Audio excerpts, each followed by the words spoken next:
Hello friends, welcome to Saru's kitchen. నేను మీ స్వర్ణ. కృష్ణాష్టమి సందర్భంగా శ్రీకృష్ణుడికి ఎంతో ఇష్టమైన 5 రకాల నైవేద్యాలని చాలా క్విక్ అండ్ ఈజీ ప్రాసెస్లో ఎలా చేయాలో చూసేయండి. శ్రీకృష్ణుడికి అటుకులు, పాలు, వెన్న, నెయ్యి అంటే చాలా ప్రీతి కదా. ముందుగా బెల్లంతో అటుకుల పాయసం ఎలా చేయాలో చూసేయండి. 1 కప్ అటుకులు. ఈ పాయసం కోసం మందంగా ఉండే అటుకులు తీసుకుంటే చాలా బాగుంటుంది. ఈ అటుకుల్ని కొంచెం కలర్ చేంజ్ అయ్యి క్రిస్పీగా అయ్యే వరకు వేయించుకోవాలి. కాస్త ఫ్రై అయిన తర్వాత ఇలా చేతితో మెదిపి చూస్తే మనకు తెలిసిపోతుంది. అప్పుడు స్టవ్ ఆఫ్ చేసుకొని పక్కన పెట్టుకోవాలి. ఇప్పుడు అదే ప్యాన్లో 1 టీ స్పూన్ నెయ్యి యాడ్ చేసుకొని అందులో ఫస్ట్ జీడిపప్పు, అలాగే మెలన్ సీడ్స్, చిన్నగా చాప్ చేసుకున్న పిస్తా, అలాగే కిస్మిస్ కూడా వేసి కలర్ చేంజ్ అయ్యే వరకు వీటిని వేయించుకోవాలి. ఇలా కలర్ చేంజ్ అయిన తర్వాత వీటిని తీసి పక్కన పెట్టుకోవాలి. ఇప్పుడు ఒక బౌల్ తీసుకొని అందులో 3 కప్స్ ఆఫ్ మిల్క్ని యాడ్ చేసుకోవాలి. మనం ఏ కప్తో అయితే అటుకులు తీసుకున్నామో అదే కప్తో 3 కప్పుల పాలని యాడ్ చేసుకోవాలి. 3 కప్పుల పాలకి 1 కప్పు వాటర్ని యాడ్ చేసుకోవాలి. ఇప్పుడు వీటిని కాస్త బాయిల్ చేసుకోవాలి.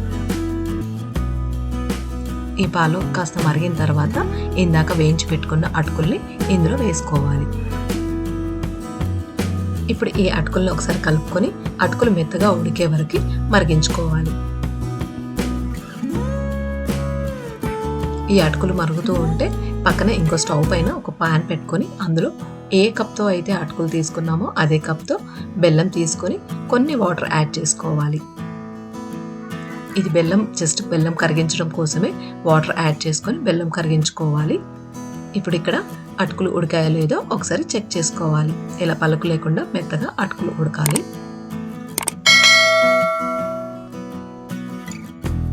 ఇందాక నెయ్యిలో వేయించి పెట్టుకున్న డ్రై ఫ్రూట్స్ని యాడ్ చేసుకోవాలి.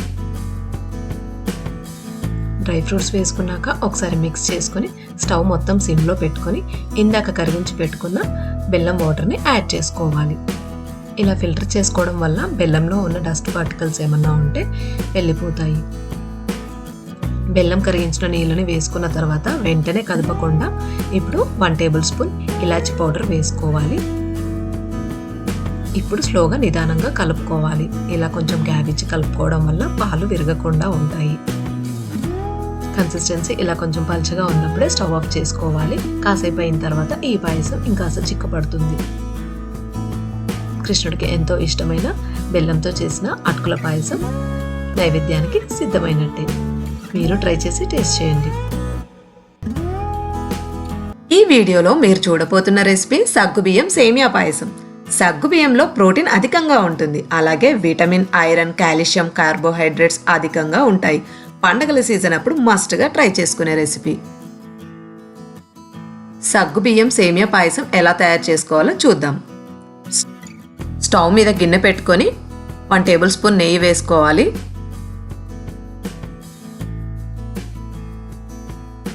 ఇప్పుడు కొంచెం కిస్మిస్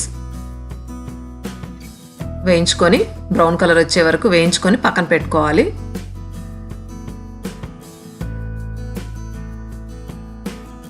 ఇప్పుడు జీడిపప్పు కూడా బ్రౌన్ కలర్ వచ్చే వరకు వేయించి తీసి పక్కన పెట్టుకోవాలి. ఇదే ప్యాన్లో సేమియా కూడా వేసి గోల్డెన్ బ్రౌన్ కలర్ వచ్చే వరకు వేయించి ఇది కూడా తీసి పక్కన పెట్టుకోవాలి. అదే గిన్నెలో 5 కప్పుల పాలు తీసుకోవాలి. ఇక్కడ నేను కాచి చల్లార్చిన పాలు తీసుకుంటున్నాను. పాలు కొంచెం మరిగిన తర్వాత ఇక్కడ కొంచెం వాటర్ కావాలనుకుంటే యాడ్ చేసుకోవచ్చు. పాలు బాయిల్ అయిన తర్వాత 1 కప్ షుగర్ యాడ్ చేసుకోవాలి. షుగర్ కొంచెం కరిగిన తర్వాత ఇప్పుడు 1 కప్ సేమియా యాడ్ చేసుకోవాలి. 2 గంటల ముందు నానపెట్టుకున్న 1 కప్పు సగ్గుబియ్యం యాడ్ చేసుకోవాలి. సగ్గుబియ్యం వేసుకున్న తర్వాత పాలు కొంచెం చిక్కపడుతూ ఉంటాయి. ఇప్పుడు ఒకసారి సేమియా, సగ్గుబియ్యం 2 చక్కగా ఉడికాయా లేదా ఒకసారి చెక్ చేసుకోవాలి. 2 నిమిషాలు బాయిల్ అయిన తర్వాత ముందుగా వేయించి పెట్టుకున్న కిస్మిస్, జీడిపప్పు యాడ్ చేసుకోవాలి. ఇక్కడ ఇందాక దంచి పెట్టుకున్న 1/2 టేబుల్ స్పూన్ ఇలాచీ పౌడర్ కూడా యాడ్ చేసుకోవాలి. మనకి ఎలా కావాలో సేమియా కన్సిస్టెన్సీ ఒకసారి చూసుకొని స్టవ్ ఆఫ్ చేసుకొని సర్వింగ్ బౌల్లోకి సర్వ్ చేసుకోవాలి. సగ్గుబియ్యం సేమియా రెడీ అయిపోయింది. ఇప్పుడు అటుకులతో లడ్డు ఎలా చేసుకోవాలో చూసేయండి. అటుకుల లడ్డూకి కావలసిన పదార్థాలు: అటుకులు, బెల్లం తురుము, నెయ్యి, పల్లీలు, బాదాం, నువ్వులు, ఇలాచీ, అలాగే వేయించుకోవడానికి జీడిపప్పు. స్టవ్ పైన ఒక గిన్నె పెట్టుకొని అటుకులు కలర్ చేంజ్ అయ్యే వరకు వేయించుకోవాలి. ఇవి 2 కప్ అటుకులు తీసుకున్నాను. ఈ లడ్డూకి లావు అటుకులు బాగుంటాయి. కలర్ చేంజ్ అయ్యే వరకు వేయించుకొని పక్కన పెట్టుకోవాలి. ఇప్పుడు అదే ప్యాన్లో పల్లీలు కూడా వేసి వేయించుకోవాలి. పల్లీలు కూడా కలర్ చేంజ్ అయ్యాక తీసి పక్కన పెట్టుకొని అదే ప్యాన్లో బాదాం కూడా వేయించుకోవాలి. బాదాం కూడా తీసి పక్కన పెట్టుకొని అదే ప్యాన్లో మళ్ళీ కొన్ని నువ్వులు కూడా వేసి వేయించుకోవాలి. ఇవన్నీ ఇలా వేయించుకోవడం వల్ల టేస్ట్ చాలా బాగుంటాయి. వేరొక ప్యాన్లో 1 టేబుల్ స్పూన్ నెయ్యి వేసి జీడిపప్పు వేయించి పెట్టుకోవాలి. ఇవి కూడా కలర్ చేంజ్ అయ్యాక తీసి పక్కన పెట్టుకోవాలి. ఇవి లడ్డూలు చుట్టుకునేటప్పుడు వేసుకోవడానికి. ఇప్పుడు మిక్సీ జార్ తీసుకొని ఇందాక వేయించి పెట్టుకున్న అటుకుల్ని పొడిలా గ్రైండ్ చేసుకోవాలి. గ్రైండ్ చేసుకున్నాక అటుకులు ఇలా పొడిగా అవుతాయి. ఈ పొడిని మనం ఒక బౌల్లో వేసుకోవాలి. ఇందాక వేయించుకొని పొట్టు తీసుకున్న పల్లీలు, బాదాము, నువ్వులు అన్నీ వేసి పౌడర్గా గ్రైండ్ చేసుకోవాలి. ఇలా పౌడర్ అయిన తర్వాత దీన్ని కూడా ఇందాక మిక్సీ చేసుకున్న అటుకుల మిశ్రమంలో కలుపుకోవాలి. ఈ రెండు బాగా మిక్స్ చేసుకున్నాక ఇందాక దంచి పెట్టుకున్న ఇలాచీ పౌడర్ కూడా వేసి కలుపుకోవాలి. ఇప్పుడు ఇందులో బెల్లం కూడా వేసి కలుపుకోవాలి. అయితే బెల్లం బాగా కలవాలి అంటే అదే జార్లో కొంచెం అటుకుల పౌడరు అండ్ బెల్లం వేసి మళ్ళీ ఒకసారి చిన్నగా గ్రైండ్ చేసుకుంటే బాగా కలిసిపోతుంది. చూడండి, అటుకుల పౌడర్ అను బెల్లం చక్కగా కలిసిపోయింది. ఇప్పుడు దీన్ని ఒక బౌల్లోకి వేసుకొని కలుపుకోవాలి. ఇదే ప్రాసెస్లో మిగిలిన అటుకుల పౌడరును బెల్లం కూడా వేసి గ్రైండ్ చేసుకుంటే ఇలా పొడి పొడిగా తయారవుతుంది. ఒక ప్యాన్లో 3 టేబుల్ స్పూన్ నెయ్యి వేసి వేడి చేసుకోవాలి. నెయ్యి కరిగిన తర్వాత స్టవ్ ఆఫ్ చేసుకొని ఇందాక రెడీ చేసుకున్న అటుకుల మిశ్రమంలో వేడిగానే వేసుకోవాలి. ఇలా వేడిగా వేసుకోవడం వల్ల బెల్లం కరిగి లడ్డూలు ముద్ద కట్టుకోవడానికి ఈజీగా ఉంటాయి. వేడి నెయ్యి వేసుకున్నాం కాబట్టి ముందు స్పూన్తో ఇలా కలుపుకొని బాగా మిక్స్ చేసుకున్నాక కొంచెం చల్లారిందో చెక్ చేసుకొని అప్పుడు చేయితో బాగా కలుపుకోవాలి. నెయ్యి అంతా ఈ పిండికి పట్టుకొని లడ్డూలు చుట్టుకోవడానికి బాగుంటుంది. ఇప్పుడు బాగా కలుపుకున్నాక కొంచెం పిండి తీసుకొని లడ్డూల్లా చుట్టుకోవాలి. ఇందాక వేయించి పెట్టుకున్న జీడిపప్పుని ఒకటిగా పెట్టుకుంటూ లడ్డూలు చుట్టుకోవాలి. ఈ లడ్డూల్లో బెల్లం, పల్లీలు, నువ్వులు, బాదాము అన్నీ వేసుకున్నాం కాబట్టి చాలా హెల్తీ లడ్డు. ఈ హెల్తీ లడ్డూని పిల్లలకు కూడా చేసి పెట్టొచ్చు. ఇప్పుడు ఇలా చేసుకొని అన్నీ సిద్ధం చేసుకోవాలి. అటుకుల లడ్డు రెడీ. ఇప్పుడు వెన్న మురుకులు మేకింగ్ ప్రాసెస్ చూద్దాము.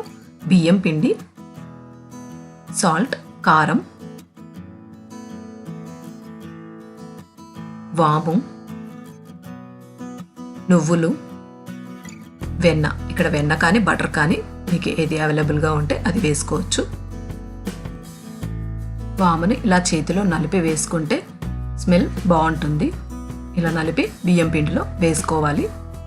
ఇప్పుడు నువ్వులు కూడా వేసుకొని కొంచెం ఉప్పు, కొంచెం కారం కూడా వేసుకోవాలి. వేసి ఇవన్నీ బాగా కలుపుకున్నాక ఇప్పుడు వెన్నను కూడా ఒక 2 టేబుల్ స్పూన్స్ అలా వేసుకోవాలి. వెన్న కూడా వేసి పిండికి బాగా పట్టేలా కలుపుకోవాలి. ఇప్పుడు కొద్ది కొద్దిగా నీళ్లు వేసుకుంటూ పిండిని బాగా కలుపుకోవాలి. కొన్ని నీళ్లు వేసుకుంటూ పిండి ముద్దగా కలుపుకోవాలి. పిండిని ఇలా బాగా కలుపుకొని మెత్తగా ముద్దలా కలిపి పెట్టుకోవాలి. ఇప్పుడు ఇందాక కలిపి పెట్టుకున్న పిండిలోంచి కొంత ముద్ద తీసుకొని మురుకులు వేసుకోవడానికి మురుకుల గుట్టంలో పెట్టుకోవాలి. ఎంత పిండి పడుతుందో చూసుకొని మురుకుల గొట్టంలో పిండి పెట్టుకొని క్లోజ్ చేసుకోవాలి. ఇప్పుడు ఒక స్టవ్ పైన ప్యాన్ పెట్టుకొని ఆయిల్ హీట్ అయ్యాక మురుకులు వేసుకోవాలి. ఇప్పుడు స్టవ్ మీడియం ఫ్లేమ్లో పెట్టుకొని ఫ్రై చేసుకోవాలి. ఎందుకంటే ఇవి నిదానంగా ఫ్రై అవుతాయి, అప్పుడే క్రిస్పీగా కరకరలాడుతూ ఉంటాయి. ఇప్పుడు ఫ్రై అయిన తర్వాత వీటిని ఆయిల్ స్టైర్ తీసుకొని అందులోకి వేసుకోవాలి. ఇదే ప్రాసెస్లో మిగిలిన మురుకుల పిండి కూడా మురుకులుగా ఫ్రై చేసుకోవాలి. కృష్ణుడికి ఎంతో ఇష్టమైన వెన్న మురుకులు రెడీ. ఇప్పుడు నిమ్మకాయ పులిహోర మేకింగ్ ప్రాసెస్ చూద్దాము. స్టవ్ పైన ప్యాన్లో ఆయిల్ హీట్ చేసుకొని అందులో జీలకర్ర, ఆవాలు, అలాగే పల్లీలు వేసి ఫ్రై చేసుకోవాలి. పల్లీలు కొంచెం ఫ్రై అయిన తర్వాత కట్ చేసుకున్న పచ్చిమిర్చి కూడా వేసి ఒకసారి కలుపుకోవాలి. అలాగే ఎండుమిర్చి, కరివేపాకు ఇవన్నీ ఫ్రై అయిన తర్వాత నానబెట్టుకున్న శనగపప్పు వేసి కలుపుకోవాలి. ఇప్పుడు ఒక 1/2 టేబుల్ స్పూన్ పసుపు వేసి కలుపుకొని 2 టేబుల్ స్పూన్ నిమ్మరసం పోపులో వేసుకొని రిమైనింగ్ దంతా లాస్ట్లో అన్నంకి వేసుకోవాలి. అప్పుడు బాగా పట్టుకుంటుంది.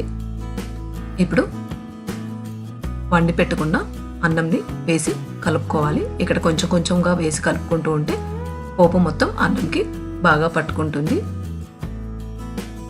ఇలా పోపు మొత్తం బాగా కలిసిన తర్వాత తగినంత ఉప్పు వేసుకొని కలుపుకోవాలి. ఇప్పుడు కొత్తిమీర కూడా వేసి మళ్ళీ ఒకసారి మిక్స్ చేసుకోవాలి.